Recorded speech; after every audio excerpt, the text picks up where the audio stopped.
And Ms. Shields, please go ahead, 6 minutes. Well, thank you so much. It's an honor to be here with the honorable members of Parliament and my colleagues. I'm going to get to the point and speak very honestly about what I believe are the top recommendations. You know from the news that mental health is an emerging crisis, but I really want to talk about what you need to think about.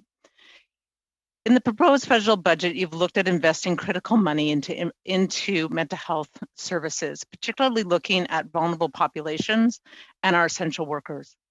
But what I want to really emphasize is two things. You have to invest today in the hotspots. You can't go across Canada. You have to look where it's proportionate and invest directly and think about those communities. If COVID's taught us nothing, it's that if we aren't looking at the communities that are already impacted, then it's going to explode. The fourth wave will be a mental health wave, and we know from the data from past pandemics that those essential and those frontline care workers are facing PTSD. And for those people who are impacted by PTSD, they're 40% more likely to experience a major depression and more at risk of suicide. These are the people that are saving lives today, and we need to be planning for the future.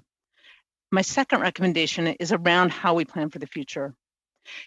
It's great that you're using well-known and renowned hospitals and research centers, but the investments have to be in local community organizations that have trust and have built comprehensive relationships with those communities where there are vulnerable people. So when you look at the disproportionate effect of the COVID pandemic on marginalized individuals and BIPOC people, we need to look at those community agencies. Why? Because those community agencies are the ones that provide the wraparound supports where people are vulnerable. And so although you might want to do large Canadian institutions, you need to get the money on the ground so that it can be realized quickly for those individuals, because otherwise their vulnerabilities are only going to increase, and which is what we have seen currently in the response to the pandemic in some communities. My last point is that we have an emerging issue around substance abuse, particularly alcohol and cannabis. We know from the data that people who are using cannabis are using over 50% report they're using more, and there is more binge drinking in other populations, particularly populations who have children at home. So binge drinking is going up. My third recommendation is that you need to have a public health approach to reducing the use of alcohol and cannabis.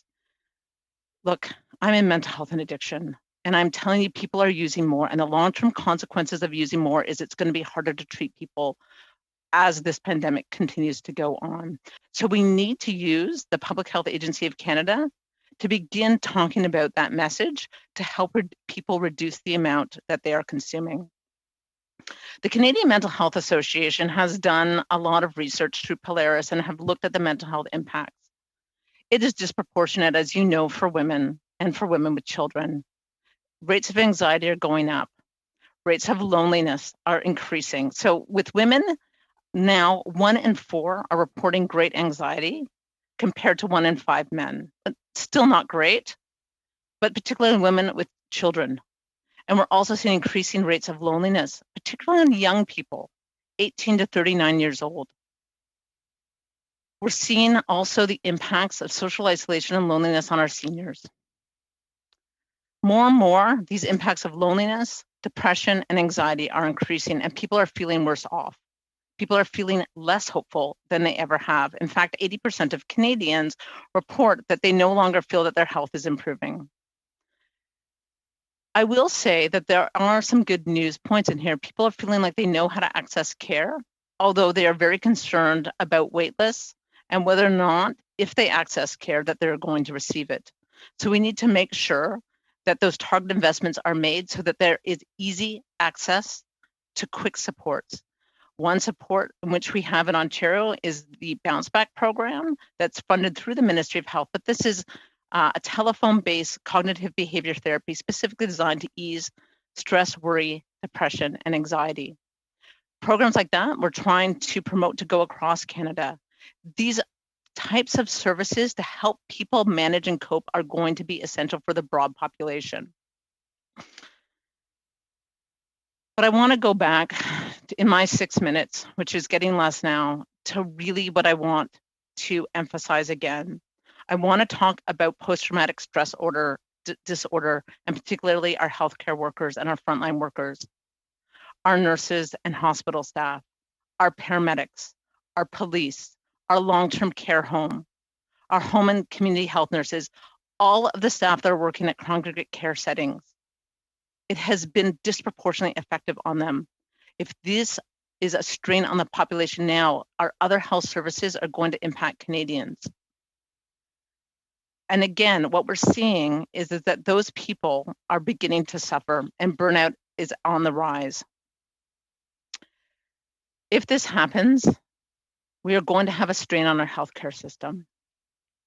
So again, I want to urge the look at those investments and look at how we can invest properly. So to further my recommendations, in my last few minutes, I want to talk about trusted community relationships again. Sorry, I don't know what the yellow card means. Is that 1 minute left? Yeah, but you're actually at 6 minutes. But if you take another minute and wrap up, if you wouldn't mind. Then I'll wrap up with a final point that I feel that you can make, which is improved access to virtual care through technology. We know that virtual mental health services are making a difference, but there's an equity of access issue. If we can't have equity of access to those vulnerable, BIPOC, multi-generational populations, we are not going to be able to provide timely care, and the crisis will grow. Thank you very much. Thank you. I should have mentioned the cards.